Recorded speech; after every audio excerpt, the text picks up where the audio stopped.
Okay. Now, looking to the next point. So, what was asked? Calculate the total resistance. तो बेटा अभी हमने working की to find the resistance of this. ये 20 ओम है, ये 10 ओम है पैरेलल में.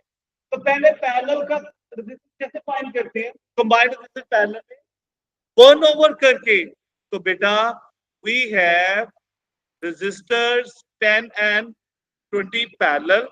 तो पैरेलल में 1 ओवर करके ऐड करते हैं. अहमद,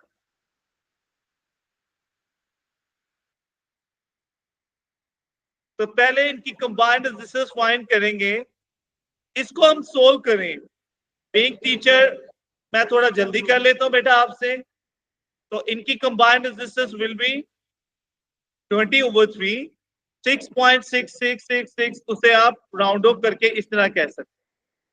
अच्छा, ये 6.6 इस 10 ओम के साथ सीरीज में है. बेटा इस पूरे पार्ट की combined resistance, let me do it for you. इस पूरे पार्ट की जो कंबाइंड रेजिस्टेंस है वो 6.7 ओम है. और ये 6.7 ओम is in series with 10. So what will be the combined resistance?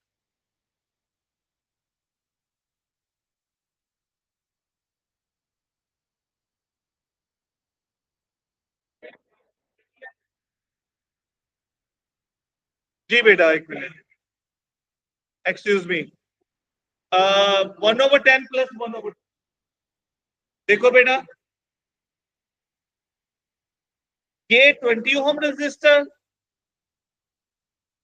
और ये 10 ओम रेजिस्टर, ये एक दूसरे के क्या है? पैरेलल में है ना. तो पैरेलल में सीरीज में कंबाइंड रेजिस्टेंस होती है, लेकिन पैरेलल में कंबाइंड रेजिस्टेंस कैसे ऐड करते हैं?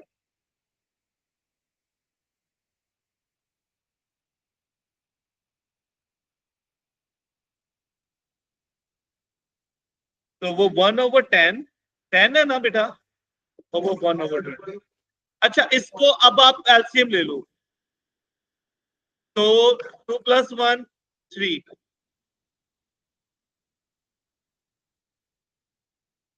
बेटा very poor.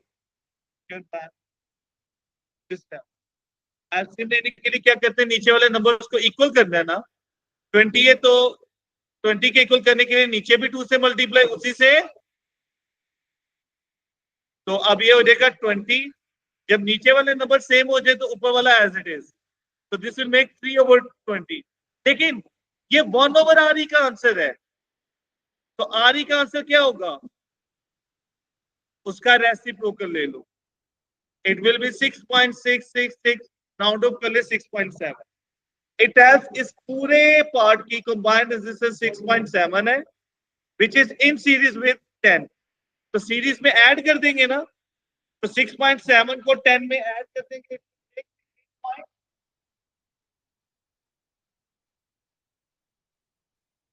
Then 10 10 series. Okay. Now look, let's move to the next question. Let's see. Last question maybe for today. Uh,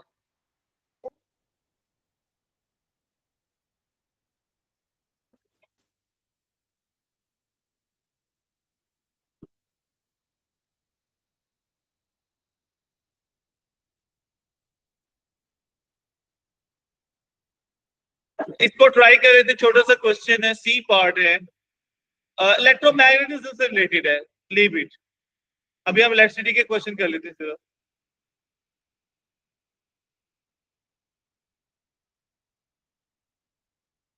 okay, question number 4 बेटा जी. It says describe an experiment including an ammeter voltmeter to show how the varies with temperature. That is 4 marks. इतने बड़े mark का आज हमने कोई part आज नहीं किया. ठीक है, ये आपको ओम्स लॉ को कॉपी पे देखोगे तो वहां पर आपको डायग्राम मिलेगी. क्या है कि हमारे पास लेट से एक पावर सप्लाई या बैटरी है. Choice is yours, right. तो ये हमारे पास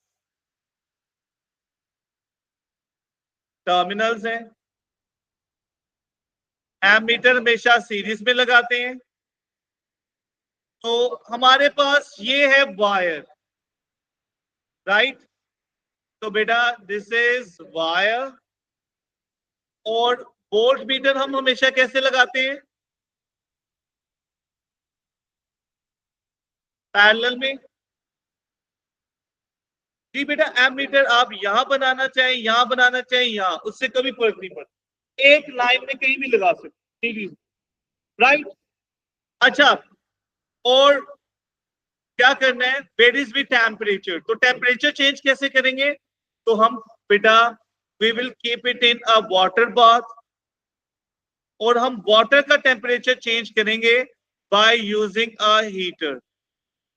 हीटर की सिंबल भी ड्रॉ कर सकते हैं, लाइक हीटर को इस तरह भी ड्रॉ कर सकते हैं। हीटर की सिंबल इज, जैसे फिक्स रजिस्टर है ना बेटा, उसमें दो लाइंस, ये हीटर की सिंबल होती है, राइट।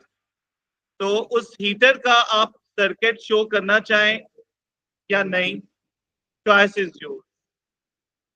जी बेटा,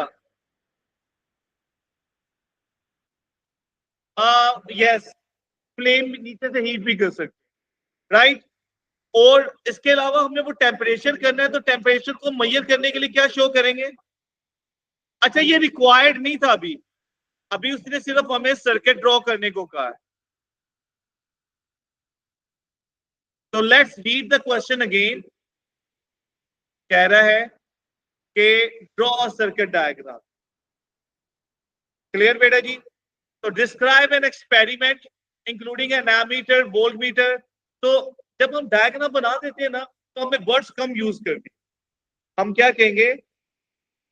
सेट द ऑपरेटर, ठीक है,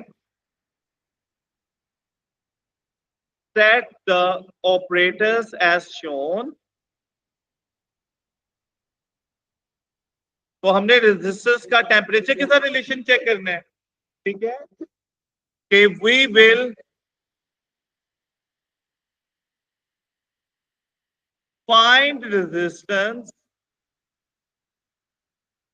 using, चापे वो पीछे जाएगा बेटा, using R is equal to V over, ठीक है।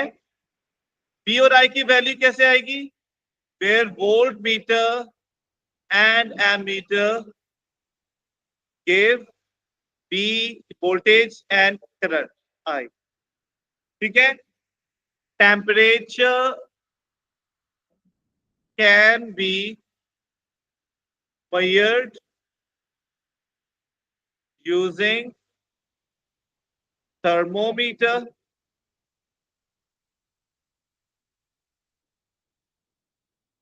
Right.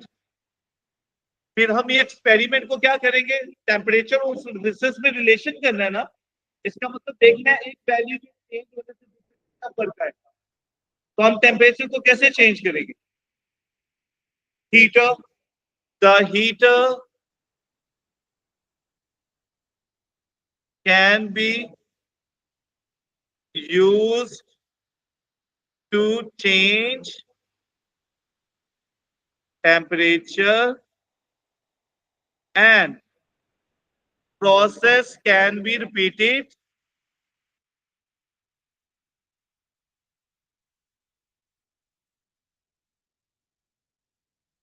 for different temperatures, right beta ji? Now the filament in the lamp is made from a metal wire. Describe the variation with temperature of the resistance filament. बेटा metal, metal में खूबी क्या है कि जब temperature होता है तो उनकी रेजिस्टेंस भी इंक्रीज होती है, राइट। तो उसमें चेंज आपने बताना है कि as temperature increases, the resistance of the filament wire will increase. अच्छा, उसकी रीजन क्या होगी?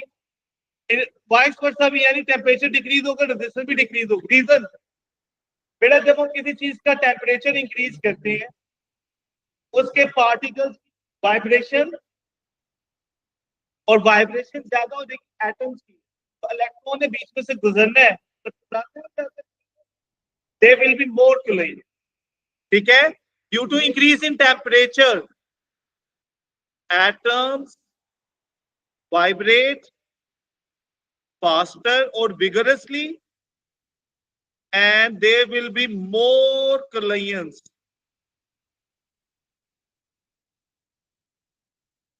with electrons.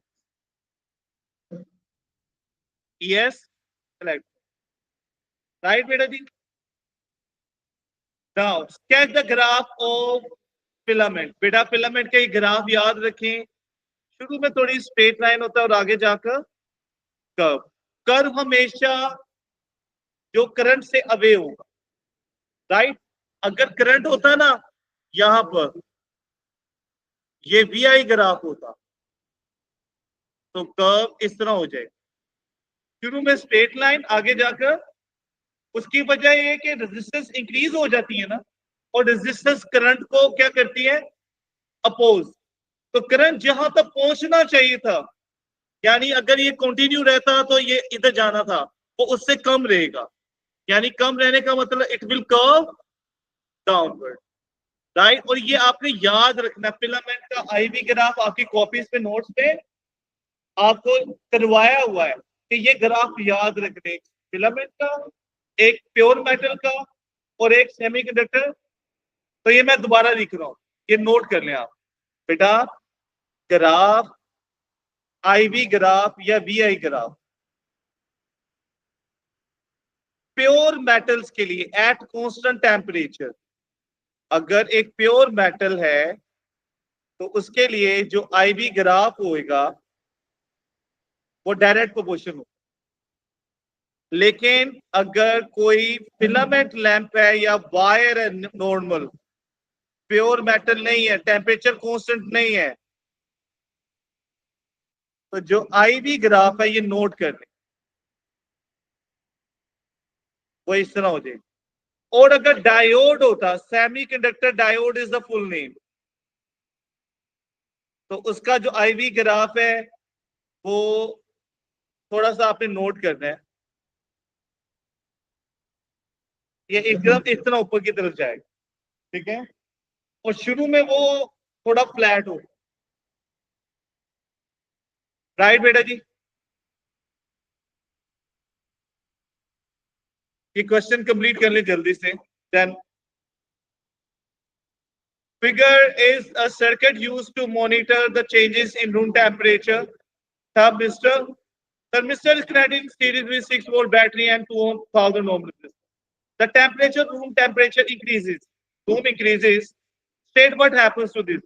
बेटा टेम्परेचर का थर्मिस्टर के साथ इनवर्स रिलेशन होता है, तो जब ना टेम्परेचर इंक्रीज होगा तो थर्मिस्टर की रेजिस्टेंस डिक्रीज होगी। थर्मिस्टर आरटी होता है, और रेजिस्टेंस डिक्रीज हो तो करंट, तो एमीटर करंट मेजर करता है ना, तो करंट थर्मिस्टर की एमीटर की resistance will increase. Okay, reading on the volt meter. Now this can be a good question बेटा। जब इसकी रेजिस्टेंस डिक्रीज होगी, टेम्परेचर इंक्रीज हो रहा है ना, थर्मिस्टर इनवर्स रिलेशन है, तो बेटा सीरीज में वोल्टेज डायरेक्ट प्रोपोर्शनल होता है रेजिस्टेंस के, तो जो रेजिस्टेंस कम होगा उसको वोल्टेज कम मिलेंगे, तो बाकी को दूसरे वाले को वोल्टेज, तो यानी वोल्ट मीटर तो इसके साथ ही लगा ना, तो उस वोल्ट मीटर की रीडिंग विल इंक्रीज। जी एक मिनट है जाए, रिपीट कर लो। At a certain temperature, the reading on the voltmeter is this. Calculate the resistance of the thermistor at this temperature. 3 marks. It is good part.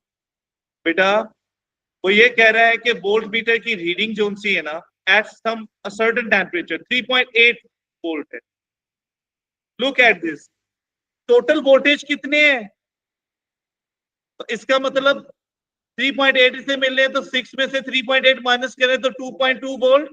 तो अभी हमने लिखा ना वोल्टेज और रेजिस्टेंस डायरेक्ट प्रोपोर्शन होते हैं, तो यानी जिसकी रेजिस्टेंस 2000 है उसको वोल्टेज 3.8 मिल रहे हैं, तो जिसको 2.2 ओम मिलेंगे उसकी रेजिस्टेंस कितनी होगी? तो क्रॉस कर दे, 2000 multiply by 2.2 divide by 3.8 will give you the answer. Right बेटा जी? 1157, तो उसको राउंड ऑफ कर लें, right, and with that it's done।